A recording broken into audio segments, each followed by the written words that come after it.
Olá, internet espectadores, eu sou o Bruno Germano. Hoje eu vou te falar como eu decidi o sistema operacional que eu usei aqui no meu servidor. Vou te falar alguns detalhes sobre ele e também todo o meu processo de decisão, principalmente. Então, vem comigo.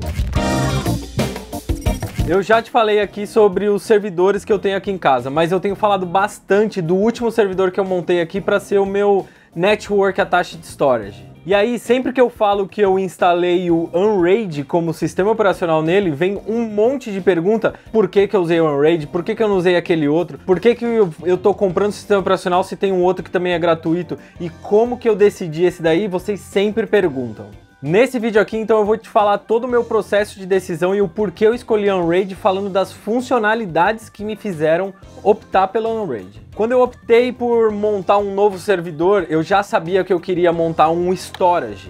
E aí, quando a gente fala de storage, existem várias opções no mercado, tanto open source quanto versões pagas. Mas a primeira coisa que veio na minha cabeça foi usar o FreeNAS. O FreeNAS ou o TrueNAS, que agora a versão gratuita dele chama TrueNAS, é um sistema operacional muito popular para quem quer montar um storage. Ele é gratuito, já está há muito tempo no mercado e tem uma série de plugins prontos só para você instalar no seu servidor e dar novas habilidades para o seu servidor.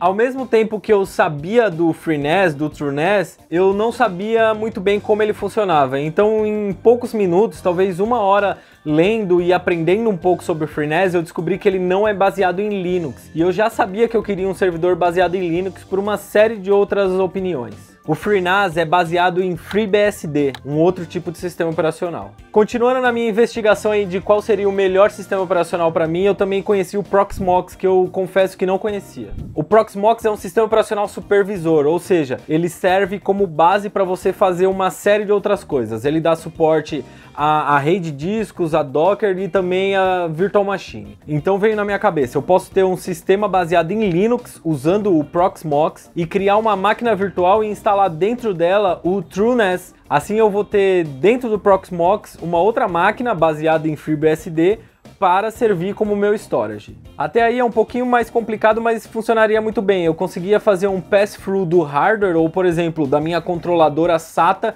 e mandar direto ela para dentro da minha Virtual Machine e ter todos os discos disponíveis só dentro da minha Virtual Machine. Eu não precisaria nem gerenciar o meu array usando o Proxmox. Mas é aí que entra o poder da comunidade. Sério, eu já falei isso várias vezes pra você. Eu contei pra um amigo meu que eu tava pensando em montar um servidor novo e eu queria que fosse um storage, e compartilhei todas as coisas que eu tava pensando, que eu queria um sistema operacional baseado em Linux, que eu queria ter vários discos e criar um array de vários discos para compartilhar na minha rede, queria que eu pudesse rodar Docker, queria que eu pudesse rodar Virtual Machine e várias outras coisas. E aí ele me compartilhou um vídeo de um cara que talvez você conheça, o Linus Tech Tips. Sério, o cara é muito popular na internet. E lá ele mostrava como ele criou um servidor de 320 teras, ou era uma coisa assim ridícula de grande, usando o Unraid. Eu nunca tinha ouvido falar do Unraid, mas no vídeo lá ele mostrou que ele conseguiria, dentro do mesmo sistema operacional baseado em Linux, criar um array de disco, ter Docker,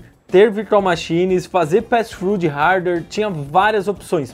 Tudo o que o Proxmox e o FreeNAS me oferecia, o Unraid me oferecia, só que com uma pequena peculiaridade. Como o Unraid cuida do array de discos, mudou todas as minhas opiniões e me fez optar pelo Unraid. O Unraid não tem esse nome por acaso. Ele criou uma nova implementação do RAID, ou do RAID, focando em otimizar os recursos de disco e reduzir a perda de dados no caso de alguma falha irrecuperável de algum dos discos. Mas para você entender como o Unraid funciona, eu preciso te explicar como o RAID funciona, ou o RAID funciona. RAID é uma sigla em inglês para Redundant Array of Independent Disks. Traduzindo para o português aí numa tradução livre, sequência redundante de discos independentes. Parece confuso, mas vou te explicar. Essa é uma tecnologia que vem sendo usada desde os anos 70 para otimizar e ao mesmo tempo garantir os dados dentro de discos. O RAID consegue trabalhar com vários discos, no mínimo 2, e aí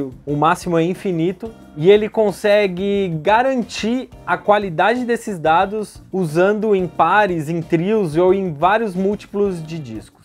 Ou seja, mesmo com uma falha dentro do seu array ou até duas falhas, você consegue garantir os dados que estão dentro dele. Existem vários tipos de RAID. Existe o RAID 0, onde você usa 2 discos e trabalha com eles em sequência, ou seja, se você tem um disco de 1 TB e outro disco de 1 TB, você junta os dois, soma o armazenamento dos dois e ao mesmo tempo soma a velocidade dos dois. Assim você vai ter uma leitura e uma escrita muito mais rápida. Nesse exemplo de 2 discos de 1 TB, você teria um disco de 2 TB, só que com o dobro da velocidade de cada um. O problema desse tipo de RAID é que com uma falha em um dos discos, você compromete os dois, porque como ele vai escrevendo binariamente separado em cada disco para multiplicar a leitura e a escrita, você também compromete a integridade dos seus arquivos. Então pode ser que ele tenha parte de um arquivo em um disco e parte de outro arquivo em outro disco. E aí ele consegue ler ao mesmo tempo dos dois, mas se você tem a falha de um disco, você compromete o segundo. Tem também o RAID 1, que usa 2 discos também, mas nesse caso ele usa um disco como redundância do outro. Ele também funciona nesse esquema de escrever e ler ao mesmo tempo dos 2 discos, mas no caso de falha de um dos discos, o outro disco é quase que um espelho do disco que falhou. Então você consegue continuar trabalhando com apenas um disco e aí ter tempo para comprar outro disco e substituir esse disco. No caso do exemplo do array de 2 discos de 1 TB cada um, nesse caso você teria 2 discos de 1 TB, mas apenas 1 TB de armazenamento disponível,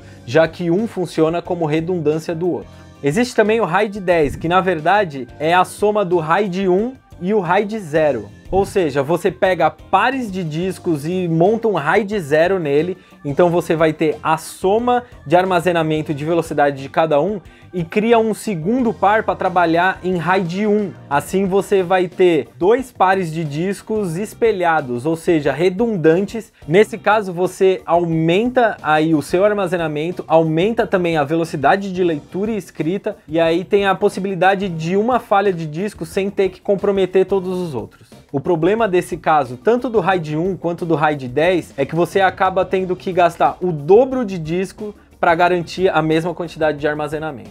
Existe também o RAID 5 e o RAID 6. Esses dois são para arrays com a partir de 3 discos. Basicamente, ele vai escrevendo os dados distribuídos em cada disco e vai também escrevendo uma coisa chamada paridade, que é um cálculo matemático que ele usa para garantir os dados dos outros discos. Então imagina que a gente tem 3 discos e a gente começa a escrever dados aqui, então em um dos outros 2 ele começa a escrever a paridade do primeiro disco. E assim consecutivamente. No segundo também ele escreve a paridade em outros discos e tudo mais. Isso vai permitir que você tenha pelo menos uma falha de disco no RAID 5 ou até 2 discos com falha no RAID 6. E ele vai distribuir a paridade de todos os discos entre outros discos. Nesse caso, você acaba comprometendo de 20 a 30% do seu armazenamento para essa paridade. E de novo, na falha de um dos discos ou de 2 dos discos, no caso do RAID 6, você pode remover esses discos com falha